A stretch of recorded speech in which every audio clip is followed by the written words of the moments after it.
पहले हमने आपको बताया था इसी प्रोग्राम में कि पाकिस्तान ने हथियार सप्लाई करे थे यूक्रेन को चुपचाप।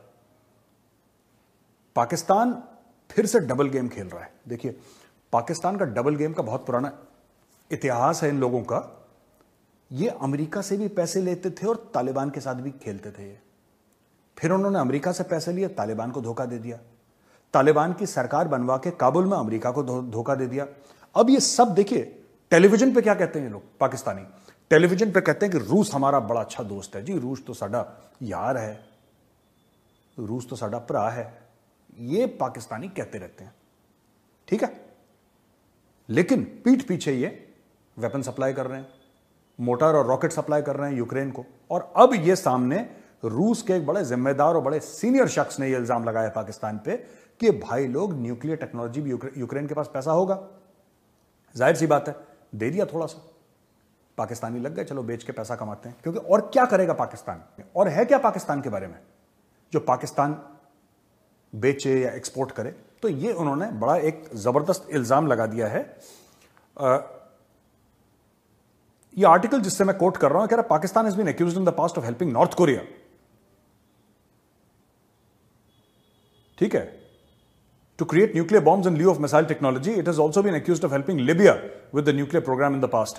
आपको पता है पाकिस्तान में एक स्टेडियम है, क्रिकेट स्टेडियम, गद्दाफी स्टेडियम, वो मोमर गद्दाफी के नाम पे उन्होंने बनाया था, कर्नल गद्दाफी जो डिक्टेटर था लीबिया का। तो बेसिकली क्या है, पाकिस्तान ने मदद करी जो भी रोग स्टेट है जैसे लीबिया, ठीक है, जैसे नॉर्थ कोरिया, उनको न्यूक्लियर टेक्नोलॉजी। तो इसीलिए उसको जेल में डाला था वो अब्दुल कदीर खान जो था पाकिस्तान का so called father of the Pakistani bomb, nuclear bomb, Abdul Qadeer Khan को जेल में डाला परवेज मुशर्रफ ने। और पाकिस्तानियों ने खूब गाली दी मुशर्रफ को कि हमारे father of the atomic bomb को तुमने जेल में डाला, लेकिन उसको किसी ने निकाला नहीं, वो बेचारा हाउस अरेस्ट में ही रहा, फिर वैसे ही मर गया, वो खत्म हो गया। तो कहने की बात यह है कि पाकिस्तानी फिर से डबल गेम खेल रहे हैं। इस बार वो रूस के साथ डबल गेम खेल रहे हैं।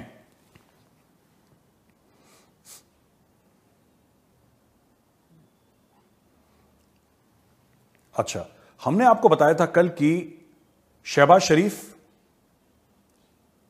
चीन गया और शी जिनपिंग से सपोर्ट मांगना। शी जिनपिंग ने बोला ठीक है, हम तुम्हारा सपोर्ट कर देंगे, सीपैक को दोबारा बनाओ, क्योंकि इमरान खान ने सीपैक बंद करवा दिया था। अब शहबाज शरीफ आ रहा है दोबारा सीपैक बनवाने के लिए। $10 अरब की, हमने कल बताया था ना आपको, $10 अरब की इन्वेस्टमेंट लेकर आया। तो दोस्तों, ये जो $10 अरब की इन्वेस्टमेंट है क्या? किसी पाकिस्तानी ने यह नहीं पूछा कि भाई तू 10 अरब ला रहा है चीन से, राइट, इसके कंडीशंस क्या हैं?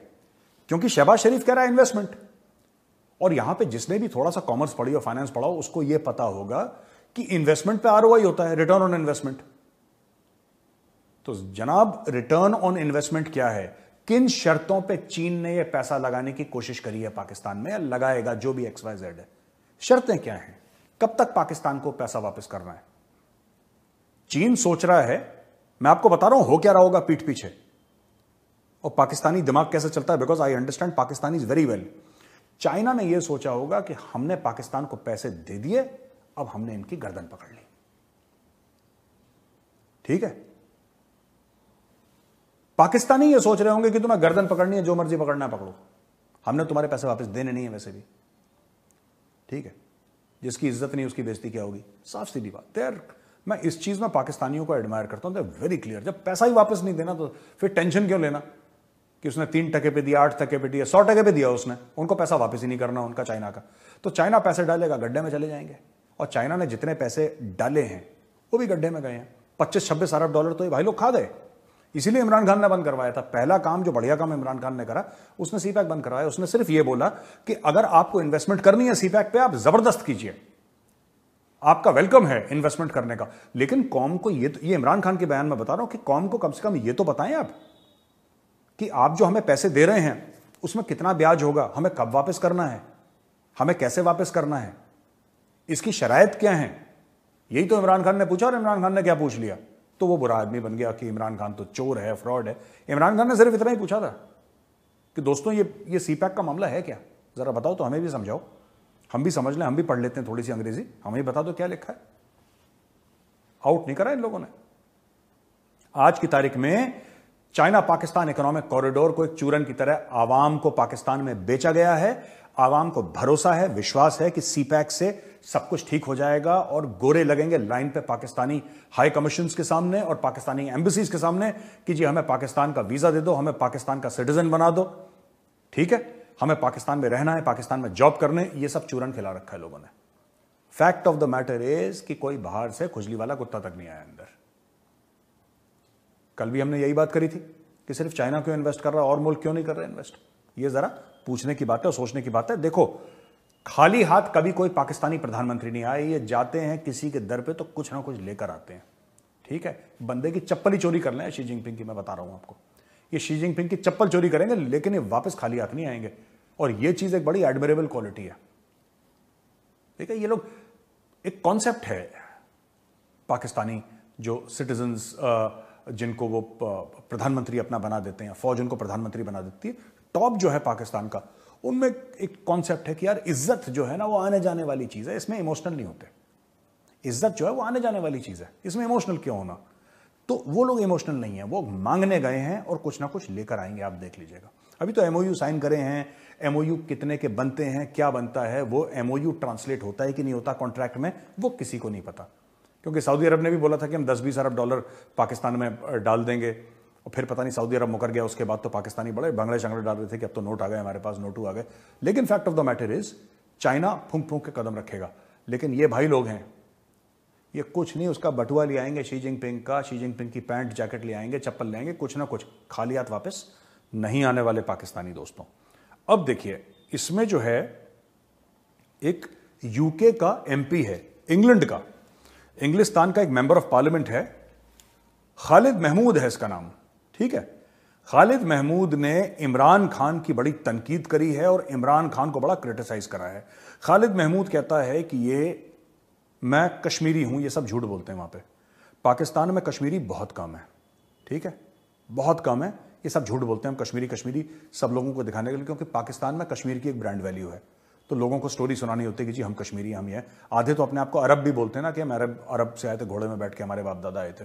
कोई नहीं आया, सब यहीं के गए हैं, ठीक है। लेकिन fact of the matter is, इसने बोल दिया कि इमरान खान जो है, इमरान खान की जो सियासत है, पॉलिटिक्स है, वो पाकिस्तान को नुकसान पहुंचा रही है।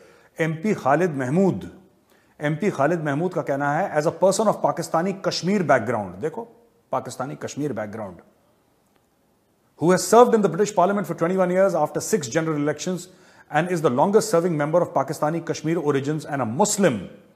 ये जरूर डालना था मुस्लिम, उसके बिना आइडेंटिटी पूरी नहीं होती पाकिस्तानियों की, ठीक है। I am deeply concerned about the direction in which Pakistan is going, mostly because of the actions you have taken. इन्होंने एक चिट्ठी लिखी है इमरान खान को कि भाईजान, इमरान भाई, आपने जो हरकतें करी हैं उसकी वजह से मैं बहुत कंसर्न्ड हूं। आफ्टर द हॉरेंडस फ्लड्स इन पाकिस्तान, जो बहुत खतरनाक किस्म के पाकिस्तान में बाढ़ आई थी, फ्लड्स आए थे, which have affected over 30 million people, taking the lives of thousands of people and livelihood of families in the affected areas. With winter approaching, there will be even more need to help and support those people. Yet you are more concerned about your own position and when elections in Pakistan should be held.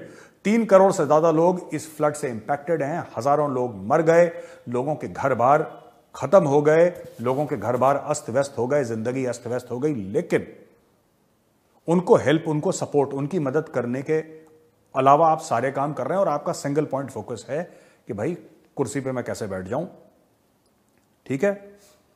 और फिर अब वो India को गाली देनी है, India को, ENDI है, बिना इंडिया को गाली दे तो उनका काम नहीं बनता। खैर मेरा भी काम नहीं बनता बिना पाकिस्तान को गाली दे, लेकिन ये मेंबर ऑफ पार्लियामेंट है, इनको सोचना चाहिए। India has been cracking down on Indian occupied Kashmir since August 2019, suppressing the will of the Kashmiri people by abrogating Article 370 of the Indian Constitution and Article 15 of the Indian Constitution, silenced them, and their voices are still not heard because you think it is more critical that you be the only person to lead Pakistan. अच्छा, भारत जो है वो बड़ा जुल्म कर रहा है कश्मीरियों के ऊपर, और खास तौर से 370-35 से हटाने के बाद जुल्म मजीद बढ़ गया है भारत का, भारत की बर्बरता बढ़ गई है, भारत तशद्दुद कर रहा है, टॉर्चर कर रहा है। और तुम इमरान खान नियाजी सिर्फ इस चक्कर में पड़े हो कि मैं कुर्सी पे कैसे बैठ जाऊं, ठीक है। तो जो इंडियंस हैं या जो हम लोग हिंदू हैं, हम लोग बुरे लोग हैं, तो हम लोग बुरे लोग हैं क्योंकि भाई हम लोग तो कश्मीरियों को टॉर्चर कर रहे हैं। ये इस मेंबर ऑफ पार्लियामेंट का कहने का मकसद है।